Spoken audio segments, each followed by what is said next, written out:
একদিন নদীতে বাবা মা বাচ্চা শুয়েছিল, তখন একটি ডাইনি আসে এবং তাদের বাচ্চাটিকে নিয়ে নদীতে ঝাঁপ দেয় এবং তাদের বাচ্চাটিকে নিয়ে এসে দৌড়াতে দৌড়াতে থাকে পানির উপর দিয়ে। এই দৃশ্য তার বাবা মা দেখে অনেক কান্নাকাটি করে। তখনই তাদের পোষা প্রাণীটি এটা দেখে নদীতে ঝাঁপ দেয় বাচ্চাটিকে রক্ষা করার জন্য। সেও পানিতে সাঁতার কাটতে থাকে। এদিকে ডাইনিটি অনেক জোরে দৌড়াতে থাকে নদীর উপর দিয়ে বাচ্চাটিকে নিয়ে এবং কুকুরটি তাকে ধাওয়া করে। এক পর্যায়ে কুকুরটি ডাইনিকে আক্রমণ করে এবং ডাইনিটিও কুকুরটিকে আক্রমণ করে। কুকুরটি ডাইনির সঙ্গে পেরে ওঠে না, কুকুরটি ওখানে অজ্ঞান হয়ে নিচে ডুবে যায় এবং ডাইনিটি বাচ্চাটিকে নিয়ে কিনারায় তার মহলে চলে আসে এবং বাচ্চাটির উপর একটি কালো জাদু শুরু করে দেয়।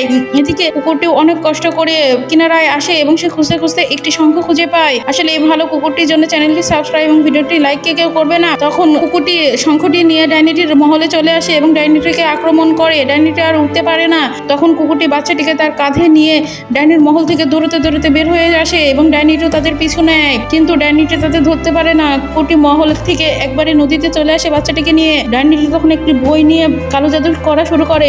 সে সমুদ্রের একটি ভয়ঙ্কর প্রাণীর উপর কালো জাদু করে এবং প্রাণীটি তখন জ্যান্ত হয়ে কুকুরটিকে বাচ্চাটিকে ধাওয়া করে।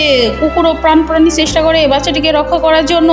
এদিকে প্রাণীটিও তাতে ধাওয়া করে। এক পর্যায়ে তার বাবা মা এই দৃশ্য দেখে সে প্রে করে এবং তখনই বিদ্যুৎ চমকায় এবং বিদ্যুৎ চমকানোর সাথে সাথে সেই প্রাণীটা একবারে নিমিষেই ধ্বংস হয়ে যায় এবং কুকুরটি বাচ্চাটিকে সাথে সাথে তার বাবা মার কাছে ফিরে দেয়। তার বাবা মা এই দৃশ্য দেখে খুবই খুশি হয়ে যায়। এই ভালো কুকুরের জন্য ভিডিওতে একটি অবশ্যই লাইক দিয়ে যান।